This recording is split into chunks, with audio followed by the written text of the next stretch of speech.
Turn off your headlights. Okay, this is a really short story that literally just happened. I'm not sure if this counts as petty revenge, but whatever. So basically, me and my friend were sitting on this little brick wall waiting for our bus. This little car pulled into the parking lot with its headlights on and pointed straight towards us. As anyone has gotten headlights beamed straight into your eyes. It's not fun. So basically what we did is take out our phones and turn on our flashlights. Then we just pointed them at the car for like 10 seconds. Car turned off its headlights. We turned off our flashlights. ELER. It's like 13 lines just read it. Eat garlic. Got it? So my ex-wife left me over here not accepting my anxiety and the symptoms and their effect on our relationship. We have a daughter together and try to cooperate as good as we can because of her. Now, I know that my ex hates garlic and the smell of it. So just to get some extremely petty revenge on her, I feed my daughter a lot of garlic in the last couple of meals before it's time for our daughter to go to her mother. Today's dinner was garlic broccoli with fried noodles. My daughter loves it, and my wife will have to endure the smell all afternoon and evening. Edit. Those afraid that I'm weaponizing my daughter, using her to hurt my ex, etc. This is a silly joke, a very petty way for me to have some fun, as most petty revenges are. My ex and I never badmouth each other. We take every precaution to never let our daughter get in the middle, and we do generally cooperate very well. Since my marriage failed, I couldn't have wished for a better ex. This is all just a silly joke I make to have something to smile about in an otherwise pretty dark time. Charge your own family for a drink. Get your stolen fruit fed to you. It happened like 30 years ago. When I was a kid, I had a notoriously cheap uncle. I called him Joe Green because he hoarded money so much. Well, Uncle Joe had some house in the Jersey Shore, right in the bay in Wildwood, along with his home in Philly. The short house was right next to the fishing charter boats, and to make extra money he would stock up on things like bait, canned soda, lunch meat, etc. and sell it to the guys going out fishing for the day. Nice way to make some tax-free money sitting on your back deck in the morning. One day my family is down there visiting. I was only like 10 years old and thirsty. I asked Uncle Joe for a soda. Like I said, he had tons of cases stacked up. He told me, sure, leave 50 cents on the table. I started laughing and asked if he was joking.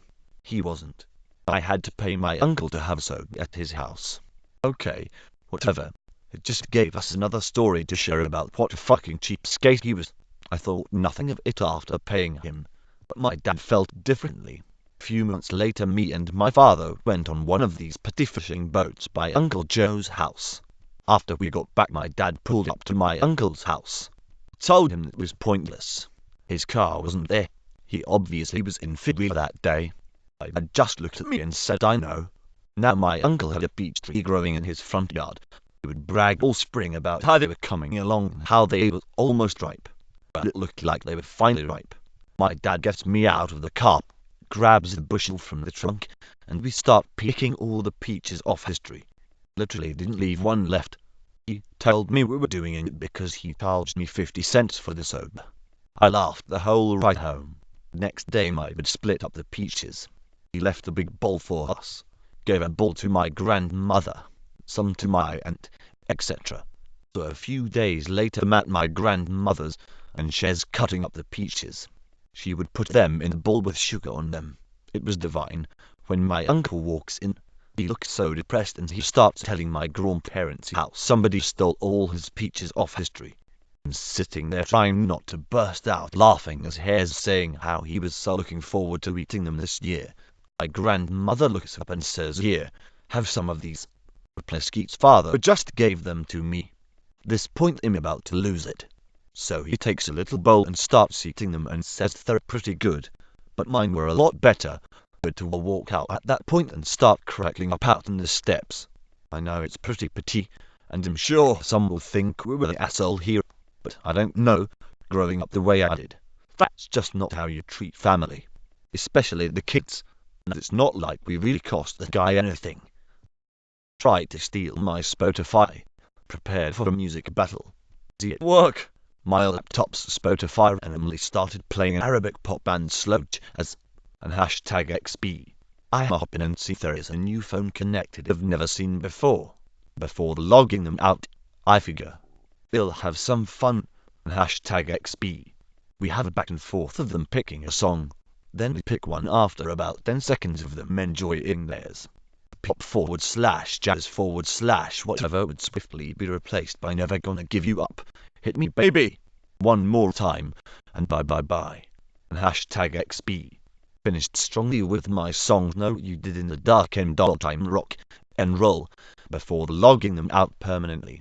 Hashtag XP. Doubt they've learned their lesson, but it was so satisfying seeing them try to battle it out and failing. And hashtag XP. Also, for those wondering, has been lazy in changing the login from computer generated. Used this opportunity to personalize login info to keep it from happening again. Want to be an asshole and try to force me out of a public parking spot? I can be even more petty than you. A few weeks ago I was out in the city running some errands. I got to a little downtownish area where I stopped to get something to eat. Parked in a parking strip that was in some little neighborhood. There's restaurants and apartments everywhere, so I was lucky to find a spot. After getting my meal, I go back to my car and started to eat. About 5 minutes later I hear honking. I look in my mirror and some guy is on the street, presumably honking at me. I look in my rear view and there is obviously no place to park. I can't move a quarter back as I'm in between two cars. I ignore him. 5 minutes more pass, and he's still there. He comes up to my window and knocks on it rudely. I roll it down and ask him what the fuck he wants. He asks how long I'm gonna be and that he needs to park there because it's right beside his home. Shocked at the entitlement, I asked him if this was public parking. He said yes, and I told him to fuck off and shut the door to him. He kept swearing and insulting and eventually walked off. I didn't go into more detail because I don't think that I have to explain to a grown man why rudely asking somebody to move from a parking spot is not appropriate. If he had asked nicely I might have considered. He had to go park across the street. I don't understand why he didn't do it before. Anyways, I got his license plate, and have been calling the city over the last 2 weeks. Every other day complaining about somebody parking for too long. There's a 3-hour limit on public streets. Doesn't want to use the parking lot behind his apartment because it's security, I assume. Last time I went back to the same area I saw a ticket on his windshield. Insist I'm in the wrong seat and refuse to move. Can't play that game. Don't travel very often. It's even more uncommon for me to fly. Therefore, when I do fly I always like to get the window seat. So last week, when I was boarding my flight I was frustrated when I came to my seat and this lady was in my seat. She and her friend were sitting in the window middle seat while the aisle seat was open. Thinking she was just confused, I asked her, "Hey mom, I'm sorry, but I think you're in my seat. This is my seat, kid. You're reading it wrong. I'm in my late 20s and definitely have a baby face." I'm kind of mad now, and I go to show her my boarding pass. Actually, I have my ticket right here and it says. She interrupts me. "I do this way more than you do, kid. Sit down, you seat there." I am livid. I don't want to hold a whole plane up. So I quietly sit down and simmer. While I'm sitting there, I overhear she and her friend mention how tight their connecting flight is in DFW and how they're worried they won't get off the plane quick enough. Checkmate, you seat baking bitch. So I sit back and enjoy the flight. Anytime I want to look out the window, I careen over their laps in a way that is super uncomfortable for everyone because I will be getting the view I paid for. Thank you very much. Then, when we land, I get my PettyRevenge. Take my sweet time getting my bag out from under my seat.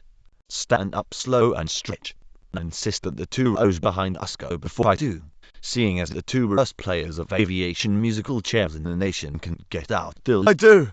I will walk slow down the aisle and shake both flight attendants' hands on my way out. Girls ran out of there as soon as we rounded the corner. I felt great.